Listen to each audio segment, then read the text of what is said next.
one of those transfer stories, one of those links that splits the fan base right down the middle. Because there are reports saying that West Ham United, fresh off relegation from the Premier League into the EFL Championship, fresh off of a financial reset, fresh off of a summer where half of the squad could be leaving, we are now plotting a free transfer move for 31-year-old Adam Webster, who was formerly of Brighton and Hove Albion. Now, there are some fans saying this is Craig Dawson 2.0, and there are other fans saying absolutely not. We can't take risks like this in the EFL Championship. So let's break it down properly. But before we go any further, if you appreciate the content on the West Ham Massive, do me a favour, just drop a like on the stream and give us a hype. This is what pushes the YouTube algorithm to move this content to places it otherwise might not get. And if you're new around here, in the top left-hand corner, there is a QR code. If you get your mobile device out, scan that, it will take you to our YouTube subscription page. The subscription is free of charge. We don't get any data sensitive information, and it literally takes a couple of seconds of your time. It just helps to grow the channel into something bigger than what you find it currently. And I'll thank you very much indeed for your support. And don't forget to get your comments in the section below, because I want to know what you think about this one. So let's start with the obvious. This is not going to be a normal summer for West Ham United. We've been relegated and find ourselves for the first time in 14 years outside the Premier League. Our wage bill, despite the fact that all but one of our players has a relegation clause in, I think it's fair to say that our wage bill is still a little on the high side. And Nuno Espírito Santo is preparing for his first full season in charge at West Ham United. And this is, let's make no mistake about this, this is going to be a season where promotion back to the Premier League is an absolute categoric expectation of the fans and the hierarchy at the club. But to get there, we are also going to see some pretty major outgoings. I think it's fair to say most fans are resigned to seeing the back of players like Mateus Fernandes and Crescencio Somerville, and there's probably also a question mark over the long-term future of our club captain, Jared Bowen. They have all been linked with moves away from the club. Now, just on Crescencio Somerville, it has to be noted that his value is skyrocketing after he scored in both games for the Netherlands in their opening World Cup games, as well as getting an assist to his name. Now, Daniel Kaczynski will be taking 43% of the equity in the club. That will be ratified shortly. This has obviously come after David Sullivan resigned as both the chairman and as a member of the board at West Ham United, despite retaining a 38.8% shareholding as of time of recording. And I think it's fair to say that the club is clearly shifting in its direction. There is obviously new emphasis at the top of the club. There's a new financial reality, and there is hopefully going to be a new recruitment strategy that's about to unfold. So when you hear free transfer, you can probably understand why we're going down that route. Now, here's the story. Jack Rosser from The Sun reports that West Ham are looking to reinforce the defence because we are expecting, in fairness, some exits at centre-back. Let's take the current hammer of the year, Konstantinos Mavropanos. In all likelihood, is going to play in the Bundesliga. Now, I've also heard that Jean-Claire Todibo is attracting some interest from Turkey. Probably an awful lot of West Ham fans won't be sad to see him go. That's fair enough. But one of the names of incoming players is Adam Webster. Now, he has just ended a 7-year spell at Brighton and Hove Albion.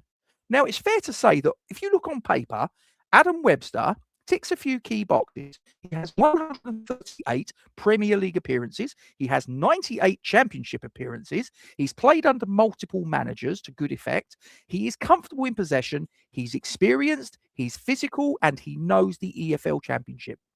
But there is a massive but. And the but is, ladies and gentlemen, Adam Webster hasn't played football for almost 1 year. Adam Webster suffered an anterior cruciate ligament injury in pre-season 11 months ago, and he has been recovering ever since. Now, his last appearance was on the final day of the 2024-2025 season. Brighton qualified for the UEFA Conference League, and he played zero part in that run under Fabian Hürzeler. So, yes, he's available on a free transfer. Yes, he brings experience, but you are also signing a 31-year-old centre-back who is coming off of a major knee injury.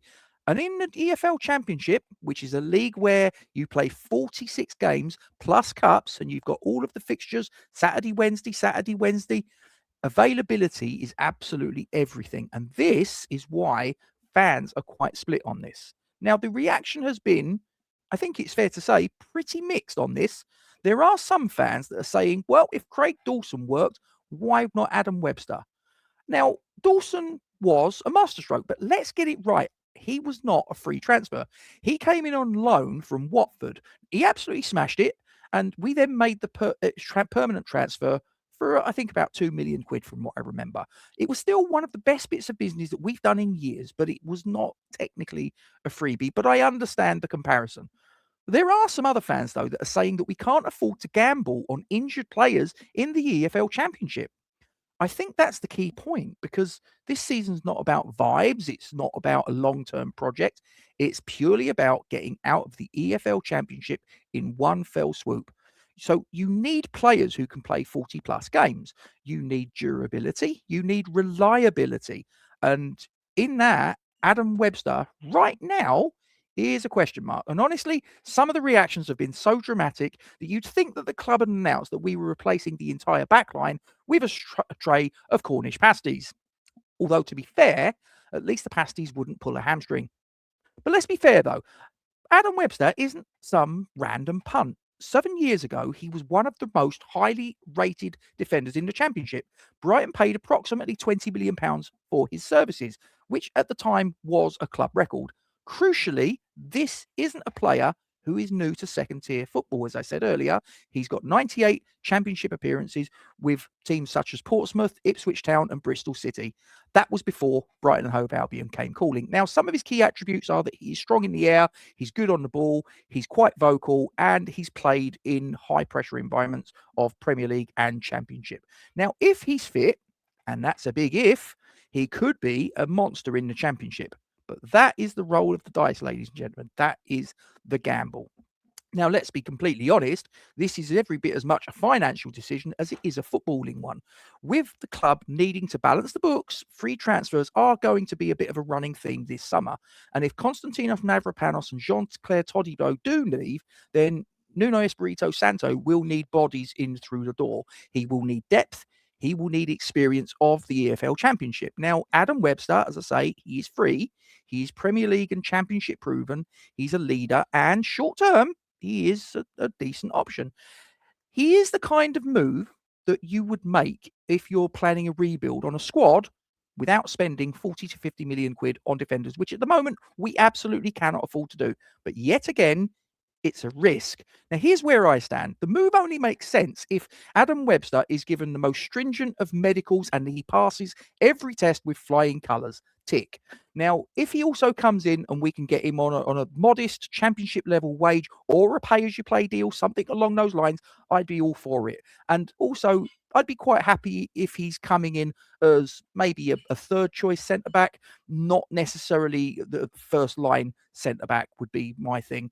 We would also, in conjunction with signing Adam Webster, need to sign a younger, more athletic centre back alongside him, a bit more robust. Now, if he's coming in as the Craig Dawson experienced head, then I've got no problem with it. But if he's the main defensive signing, then I would be quite a bit more reluctant, in all honesty. I don't think we can afford to gamble our entire promotion on a player who has not played a game since injuring himself by getting an anterior cruciate ligament injury. That's a serious, serious injury. But if it's a free and it's low risk and he's on modest wages and it's a depth option, then I can see the logic. Now, if you've enjoyed the video, do me a favor, drop a like on the stream, give us a hype if you've got one available, get your thoughts in the comment section below, and I'll be responding to as many as I possibly can. In the top left-hand corner, you can see that QR code, get your mobile device out, give that a scan, and you can subscribe to the channel. Subscription is completely free of charge.